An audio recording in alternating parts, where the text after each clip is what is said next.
Assalamu alaikum. Today we are going to discuss about chromosomal aberrations. Chromosomal aberrations basically होती हैं कि chromosomes के अंदर क्या changes आ रहे हैं, उनका size किस तरह से vary कर रहा है, तो सारे जो भी उसके changes आते हैं वो aberrations के अंदर आते हैं। इसकी डेफिनेशन बिल्कुल स्टार्टिंग में बताई गई है कि अगर स्ट्रक्चरली या फिर न्यूमेरिकली जो चीज़ें एक अकॉर्डिंगली चल रही होती हैं उनमें अगर कोई चेंज आता है किसी भी तरह का जो कि जीन्स को इफेक्ट करता है, तो उसका मतलब होता है कि कोई क्रोमोसोमल एब्रेशन जो है वो हुई है। इसको side by side chromosomal mutation भी कहा जाता है कि क्रोमोसोम में कोई म्यूटेशन जो है वो बेसिकली चेंज को कहा जाता है। तो म्यूटेशन नॉर्मली जो है वो क्वालिटेटिव चेंज को रिप्रेजेंट करती है, तो इसको इस वजह से क्रोमोसोमल म्यूटेशन भी कहा जाता है, क्रोमोसोमल एब्रेशंस भी कहा जाता है। म्यूटेशन से ज़्यादा इसको एब्रेशंस का वर्ड जो है वो इसके लिए यूज़ किया जाता है।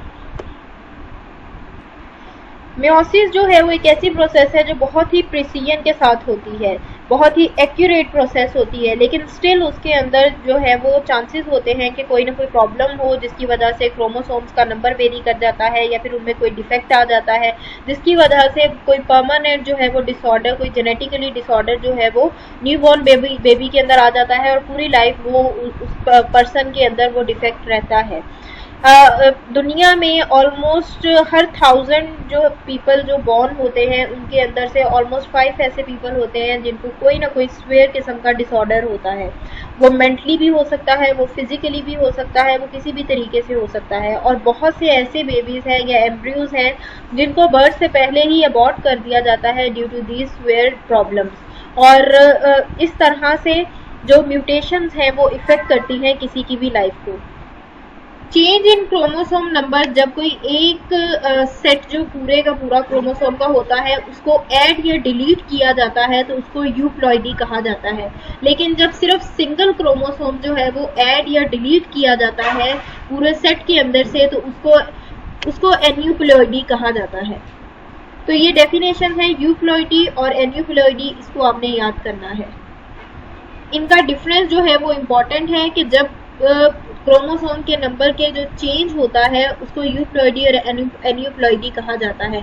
जब पूरे का पूरा सेट डिलीट या ऐड किया जाता है तो वो यूप्लॉइडी होगा, और एक क्रोमोसोम जब कम या ज़्यादा किया जाएगा तो उसको एन्यूप्लॉइडी कहा जाएगा। नेक्स्ट जो कंडीशन है उसको पॉलीप्लॉइडी कहा जाता है, और ये यूप्लॉइडी की एक फॉर्म है और इसका मतलब होता है 2 या 2 से ज़्यादा या फिर 3 या 3 से ज़्यादा, क्योंकि 2 में तो यूप्लॉइडी आ जाती है और जो 3 या 3 से ज़्यादा क्रोमोसोम्स का जो पेयर जो है उसका ऐड होना उसको पॉलीप्लॉइडी कहा जाता है।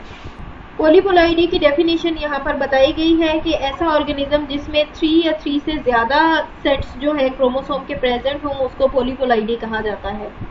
और ये जो पॉलीप्लॉइडी होता है ये एनिमल्स की निस्बत प्लांट्स में ज़्यादा पाया जाता है। एनिमल्स जो हैं वो इतनी ज़्यादा चेंजेस के साथ सर्वाइव नहीं कर सकते क्योंकि एनिमल्स के अंदर प्रिसाइज नंबर ऑफ क्रोमोसोम्स जो होते हैं वो रिक्वायर्ड होते हैं। लेकिन अगर प्लांट्स की बात की जाए तो cotton, wheat, Apple, oats, tobacco और बहुत से और प्लांट जो कि नॉर्मल रूटीन में बहुत ज़्यादा इंपॉर्टेंट होते हैं उनके अंदर नॉर्मली पॉलीप्लॉइडी जो है वो पाई जाती है। और ऑलमोस्ट 40% प्लांट्स जो फ्लावरिंग प्लांट्स होते हैं उनके अंदर भी पॉलीप्लॉइडी पाई जाती है। और हॉर्टिकल्चरस्ट ऐसे लोगों को कहा जाता है जो प्लांट वगैरह से रिलेटेड स्टडीज़ वगैरह करते हैं और इन सारी चीज़ों को डील करते हैं। तो ऐसे जो सारे साइंटिस्ट वगैरह होते हैं उनके लिए पॉलीप्लॉइडी एक बहुत ही इंपॉर्टेंट प्रोसेस है, क्योंकि इसके ज़रिए से उनको डिफरेंट वेराइटीज़ ऑफ फ्लावर्स जो है वो मिलते हैं। डिफरेंट कलर्स के फ्लावर्स जो हैं वो एक ही प्लांट के अंदर variety of colouration in plants जो है वो उनको मिलते हैं। एक ही पौधे पे डिफरेंट कलर के फ्लावर जो हैं वो इसकी वजह से हो सकते हैं।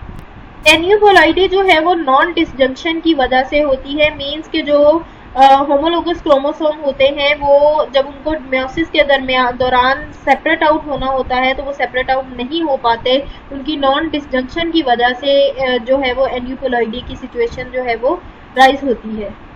नॉन डिसजंक्शन की वजह से जो गैमीट्स वगैरह जो पोलो बॉडीज बनती हैं वो एक n-1 बन जाती है और एक n+1 बन जाती है। एक जो है वो नॉर्मल होती है और एक नॉर्मल नहीं होती। तो जो जिस गैमीट के साथ फर्टिलाइजेशन होनी होती है, अगर फॉर एग्जांपल उसके साथ जो एबनॉर्मल वाला जो नंबर है, क्रोमोसोमल नंबर है n-1, वो उसके साथ फर्टिलाइज कर जाए तो जो इंडिविजुअल उसकी वजह से बनता है उसको मोनोसोमिक इंडिविजुअल कहा जाता है। ऐसी कंडीशंस के अंदर जो सर्वाइवल के चांसेस होते हैं वो बहुत ज़्यादा कम होते हैं, क्योंकि गैमीट जो है उसका या क्रोमोसोमल नंबर जो है वो कम होता है। n-1 अगर गैमीट के साथ मिल जाए तो वो मोनोसोमिक की कंडीशन कर देता है, लेकिन अगर n+1 जो है वो मल्टीप्लाई कर जाता है नॉर्मल गैमीट के साथ, तो उसकी वजह से जो इंडिविजुअल बनता है उसको ट्राइसोमिक कहा जाता है। ट्राइसोमिक इंडिविजुअल्स के सर्वाइवल के चांस जो होते हैं वो ज़्यादा होते हैं as compare to monosomic. Humans के अंदर ट्राइसोमिक कंडीशन जो है वो बहुत ज़्यादा पाई जाती है, और इसकी वजह से जो एबनॉर्मेलिटी आती है उसको डाउन सिंड्रोम कहा जाता है। और ये कंडीशन जो है वो एक्स्ट्रा क्रोमोसोम्स की वजह से होती है। मींस एक एक्स्ट्रा क्रोमोसोम जो है, एक क्रोमोसोम नंबर 21 जो है उसकी प्रेजेंस की वजह से ये कंडीशन डाउन सिंड्रोम जो है वो हो जाती है। और ये वेरियस रीजंस की वजह से हो सकती है, जेनेटिकली भी हो सकती है, और इसके अलावा मदर की एज की वजह से भी हो सकती है।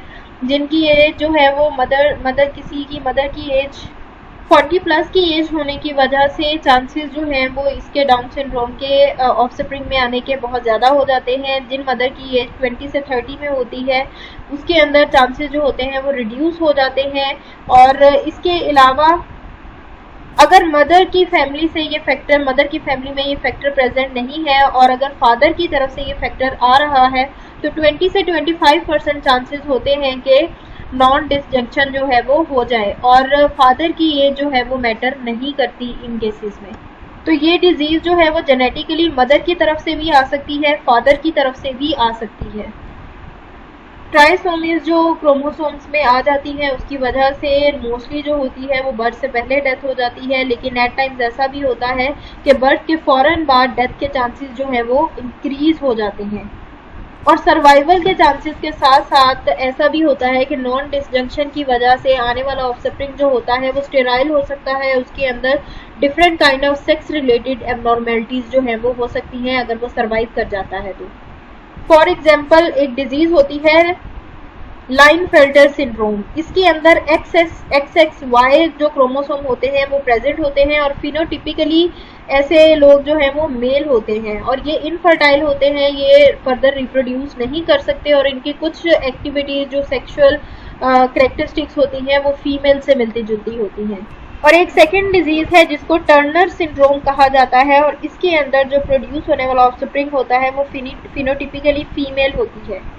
एक और कंडीशन होती है जिसके अंदर एक्स्ट्रा Y क्रोमोसोम जो है वो प्रेजेंट हो जाता है। इसके अंदर प्रोड्यूस होने वाले ऑफस्प्रिंग में XYY क्रोमोसोम जो है वो नज़र आते हैं, और इनकी जो हाइट वगैरह होती है वो नॉर्मल लोगों से बहुत ज़्यादा हाई होती है, और इनका जो ग्रोथ रेट होता है वो भी बहुत ज़्यादा एबनॉर्मल होता है। इसके साथ साथ एक स्ट्रक्चरल एब्रेशन जो है वो भी होती है, और इसके अंदर क्रोमोसोम्स के अंदर multiple number of genes present होते हैं। इसके अंदर डिफरेंट टर्मिनोलॉजीज यूज होती हैं जिनको इनवेरिएंट, ट्रांसलोकेशन, डिलीशन और डुप्लीकेशन कहा जाता है। इन सब की नेक्स्ट डेफिनेशन देखते हैं कि इन सब के अंदर क्या डिफरेंस है। अगर जो जीन्स हैं उनकी लीनियर अरेंजमेंट जो है उसको रिवर्स कर दिया जाए, उसका जो ऑर्डर है उसको रिवर्स कर दिया जाए, तो इसका मतलब है कि उसको इनवेरिएंट कहा जाता है। मीन्स के जैसे नॉर्मल ऑर्गेनिजम्स के अंदर जो जैसा स्ट्रक्चर होता है, जैसी अरेंजमेंट होती है, उस अरेंजमेंट को एग्जैक्टली रिवर्स ऑर्डर में कर दिया जाए तो उसको इनवेरिएंट कहेंगे। और अगर नॉन होमोलोगस क्रोमोसोम्स जो है वो आपस में सेक्शंस को क्रॉस करते हैं, एक दूसरे से एक्सचेंज करते हैं, तो इसको ट्रांसलोकेशन कहा जाएगा। और अगर पूरे के पूरे जीन्स जो है वो लॉस्ट हो जाएं, कहीं चले जाएं, मतलब कि रिमूव हो जाएं, तो उनके लॉस्ट होने को डिलीशन कहा जाएगा। और अगर डिलीशन हो जाए जीन्स की तो इसकी वजह से बहुत ही सीवियर किस्म की डिजीजेस जो है वो लग सकती हैं। और एट टाइम्स ऐसा भी होता है कि एक्स्ट्रा क्रोमोसोम जो है वो नॉर्मल क्रोमोसोम के साथ अटैच हो जाते हैं, और इसको डुप्लीकेशन कहा जाता है। और ये जो सारे स्ट्रक्चरल चेंजेस हैं जो एंडिंग पे आपने पढ़े हैं, इनकी ये जो होते हैं इनकी वजह से फिनोटिपिक चेंजेस आते हैं। फिनोटिपिक का मतलब वो होता है जो हमें सामने से नजर आते हैं। जीनोटिपिक वो होते हैं जो किसी के इंटरनल साइड पे होते हैं जिनको हम नॉर्मली देख नहीं सकते। फिनोटिपिक वो होते हैं जो किसी पर्सन को देखते ही हमें नजर आ जाते हैं, वो फिनोटिपिक चेंजेस होते हैं। और डुप्लीकेशन एक ऐसा प्रोसेस है जो कि रेयरली होता है, लेकिन इसके होने से फायदा ये हो जाता है कि एक्स्ट्रा फंक्शन जो है वो बॉडी के अंदर एक्टिवेट हो सकते हैं। तो स्ट्रक्चरल चेंजेस के अंदर ये जो लास्ट पैराग्राफ है ये स्ट्रक्चरल चेंजेस को बता रहा है, और इसके अंदर ये जो सारी डेफिनेशंस हैं इनको आपने अच्छे से करना है।